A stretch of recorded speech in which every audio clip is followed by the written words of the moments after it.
Salam sehat sejahtera pemirsa setia Mata Ketiga.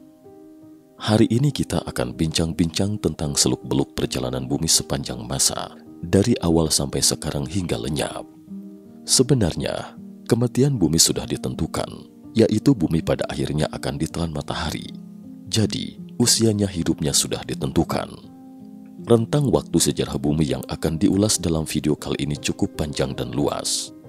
Jadi agar lebih mudah dipahami, kami menggunakan 24 jam sehari untuk menggambarkan perjalanan bumi sepanjang masa. Berikut mari kita pahami sejenak perjalanan bumi, tempat tinggal kita selama ini. Berhubung ceritanya lumayan panjang, redaksi Mata Ketiga akan membaginya dalam 3 episode secara bersambung. Berikut mari kita telusuri episode pertama. 00 menit 0 detik bumi lahir. Masa waktu ini sekitar 4,5 miliar tahun silam. Bumi yang baru lahir ini sangat panas dan hampir tidak ada kandungan air. 0,45 menit kemudian, yaitu 4,2 miliar tahun lampau. Selama 300 juta tahun ini, banyak asteroid dan komet menghantam bumi dan membawa banyak kandungan air, hingga akhirnya muncullah lautan primitif di bumi. Namun lautan ketika itu berwarna hitam, karena banyak mengandung logam berat dan zat beracun. Belakangan logam berat ini perlahan-lahan tenggelam ke dasar laut, kemudian tenggelam ke bagian dalam bumi seiring pergerakan kerak bumi. Dengan demikian, laut pun secara bertahap menjadi tidak beracun lagi. Setelah sejumlah besar logam berat ini tenggelam ke bagian dalam bumi, suhu di dalam bumi meningkat tajam dan intinya menjadi cair. Adapun mengenai suhu di dalam bumi yang meningkat ketika logam berat tenggelam ke interior bumi, karena beberapa logam berat di antaranya bersifat radioaktif dan beberapa di antaranya dapat membelah sendiri seperti uranium. Setelah turun, ia terus memanas seperti bom atom sehingga suhu di dalam bumi semakin tinggi dan proses akhir dari semua fisi nuklir adalah besi. Jadi pada akhirnya inti bumi adalah inti besi. Kemudian besi cair di inti bagian dalam juga mulai bereaksi seiring rotasi bumi dan menghasilkan medan magnet yang sangat besar. Medan-medan magnet ini menahan atmosfer, dan atmosfer ini menghalangi sebagian besar sinar ultraviolet dan sinar kosmik yang berbahaya bagi kehidupan. Oleh karena itu, banyak kondisi yang dihasilkan selama 300 juta tahun itu setelah bumi lahir. Kondisi-kondisi ini saling terkait, seolah semuanya memang disiapkan untuk kelahiran kehidupan. Artinya, kondisi seperti itu awalnya merupakan tempat yang sangat tidak cocok untuk kehidupan, tapi entah kenapa kemudian muncullah air untuk membuatnya tidak begitu panas lagi. Namun meskipun airnya beracun, tapi secara bertahap tenggelam ke dalam inti bumi. Setelah memanas kemudian menjadi besi cair, lalu menjadi magnet lagi dalam proses selanjutnya, melindungi atmosfer dan menghalangi sinar ultraviolet. Semua ini seakan disiapkan untuk lahirnya kehidupan. Tentu saja lingkungan yang baik saja tidak cukup untuk melahirkan kehidupan.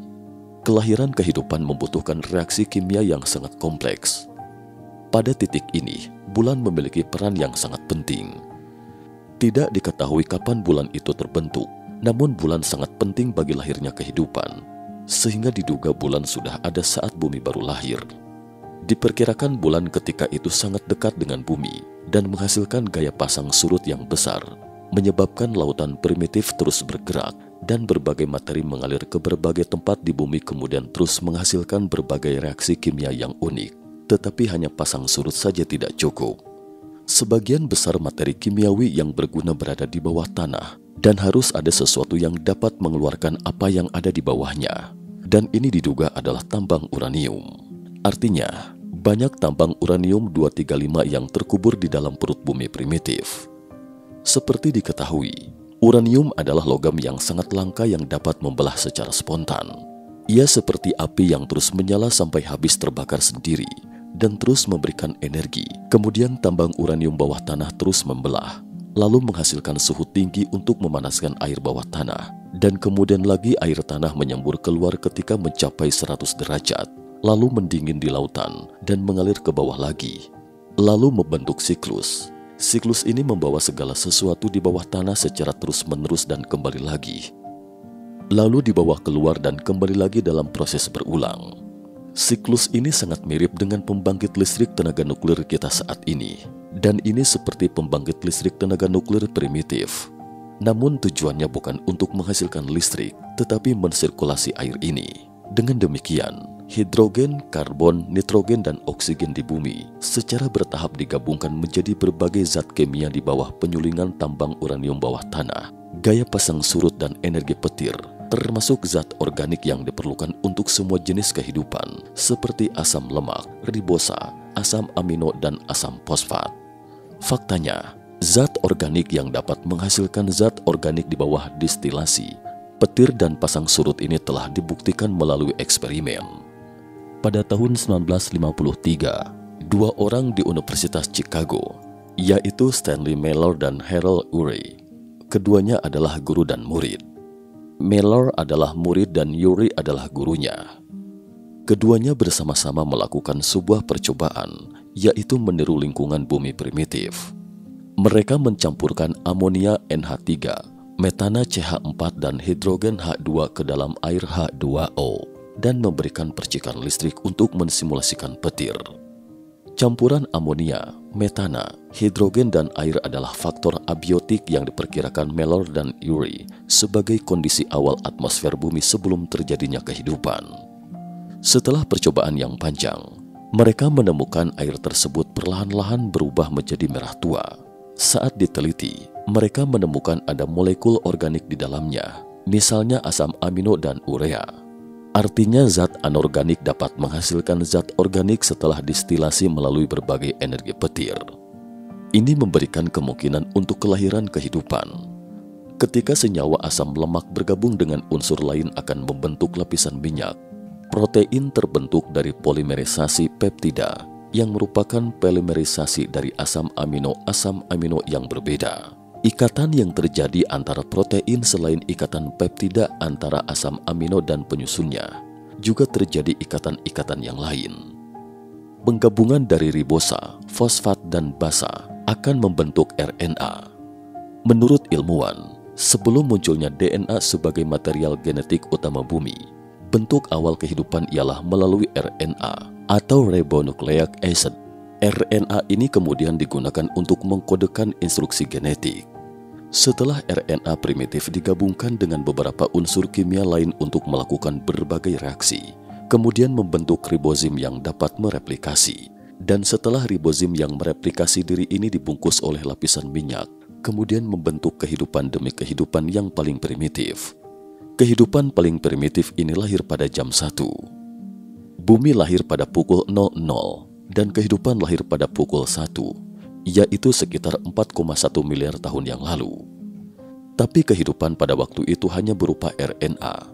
Namun terdapat masalah pada poin ini, yaitu apa itu hidup.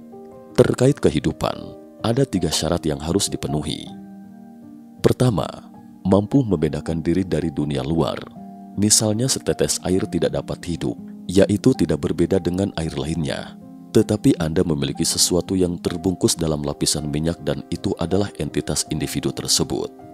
Syarat kedua, mampu memetabolisme, dapat menyerap energi atau materi eksternal, kemudian mengubahnya menjadi energinya sendiri dan mengeluarkan segala sesuatu yang tidak diperlukan.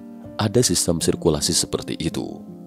Syarat ketiga, kemampuan untuk mereplikasi diri. Dengan ketiga kondisi ini pada dasarnya dianggap sebagai kehidupan. Tentu saja, definisi hidup tidak terbatas pada satu poin ini. Banyak ilmuwan mengemukakan sejumlah besar definisi lain, tetapi saat ini tidak ada pernyataan yang terpadu. Sebenarnya syarat tersulit untuk lahirnya kehidupan adalah kemampuan mereplikasi diri ini, dan ini adalah salah satu misteri terbesar dalam hidup. Selain itu, ada hal lain yang sangat menakjubkan terkait kehidupan. Sejauh ini diketahui bahwa semua kehidupan di bumi hanya terdiri dari 20 jenis asam amino, tapi kini lebih dari 300 asam amino telah ditemukan. Ini benar-benar luar biasa, karena ketika mereka melakukan percobaan Miller-Urey, mereka juga menghasilkan asam amino non-kehidupan semacam ini. Artinya, mengapa kehidupan menyingkirkan semua asam amino lainnya dan hanya menyisakan 20 jenis asam amino ini? Ini sangat mirip dengan sesuatu seperti bahasa Inggris misalnya, Tidak peduli kata yang mana, semuanya terdiri dari 26 huruf benar. Tetapi bahasa Inggris adalah hasil buatan manusia. Jadi itu normal-normal saja bagi kita mengaturnya menjadi 26 huruf, sementara kehidupan dihasilkan secara alami. Jika tidak ada yang menetapkan bingkai untuknya, mengapa ia hanya terjadi dalam kisaran ini? Dan terkait ini masih belum diketahui. Dari sudut pandang ini, kehidupan seakan seperti ada yang sengaja merancangnya, yaitu hanya mengambil 20 variasi dan kombinasi dari semua asam amino untuk menghasilkan semua kehidupan. Benar-benar ajaib. Selanjutnya pukul 2 pagi, atau 2 jam telah berlalu, atau 3,8 miliar tahun yang lalu. Kehidupan paling primitif terus-menerus menciptakan diri yang baru melalui replikasi diri secara kontinu. Tetapi dalam proses replikasi, terjadi mutasi gen, dan menghasilkan beberapa perbedaan. Ini tidak sesuai dengan ciri khas dari replikasi diri. Artinya sangatlah aneh mereplikasi sesuatu yang tidak sama. Untuk menghindari hal ini, digabungkan RNA lain untuk menghasilkan DNA. DNA jauh lebih stabil daripada RNA. Dengan demikian, dapat memastikan kemungkinan kesalahan dalam replikasi kehidupan jauh lebih kecil. Kehidupan DNA paling awal adalah prokariota, yaitu makhluk hidup yang tidak memiliki membran inti sel, sangat kecil, tidak terlihat dengan mata telanjang. Jadi saat bumi lahir pada jam 00, kehidupan RNA pun lahir pada jam 1, dan kehidupan DNA lahir pada jam 2. Baik itu kehidupan RNA atau kehidupan DNA, mereka sangat mirip dengan dewa-dewa pertama dalam mitologi. Mereka tidak memiliki jenis kelamin dan bereproduksi sendiri. Para dewa yang muncul dalam mitologi semuanya seperti ini. Waktu tiba pada pukul 3 sore atau 3,3 miliar tahun yang lalu. Kehidupan prokariotik yang sangat istimewa pun lahir. Ini memiliki kemampuan fotosintesis dan dapat melepaskan oksigen. Ini adalah fosil hidup Cyanobacteria atau ganggang hijau biru. Fosil Cyanobacteria paling awal yang ditemukan adalah 2,2 miliar tahun yang lalu. Tetapi diperkirakan organisme ini sudah ada 3,3 miliar tahun silam. Cyanobacteria adalah organisme pertama di bumi yang terus-menerus melepaskan oksigen. Oksigen yang dilepaskannya membunuh banyak kehidupan primitif. Karena pada waktu itu hampir tidak ada oksigen di udara bumi dan semua organisme tidak suka oksigen seperti racun bagi mereka. Oksigen yang dilepaskan Cyanobacteria membunuh semua organisme dan hanya menyisakan Cyanobacteria sendiri. Mengapa organisme yang menyukai oksigen dapat bertahan hidup, sedangkan anaerob obligat akan mati dan tersingkir bila terpapar pada oksigen dengan kadar atmosfer? Karena reaksi kimia yang dibawa oleh oksigen dapat menghasilkan lebih banyak energi, dan energi yang lebih tinggi dapat memberikan fungsi tubuh yang lebih kompleks. Ini disiapkan untuk kelahiran kehidupan yang lebih kompleks. Nah teman-teman, sampai di sini dulu episode pertama kita. Nantikan sambungannya pada episode berikutnya. Terima kasih atas perhatiannya.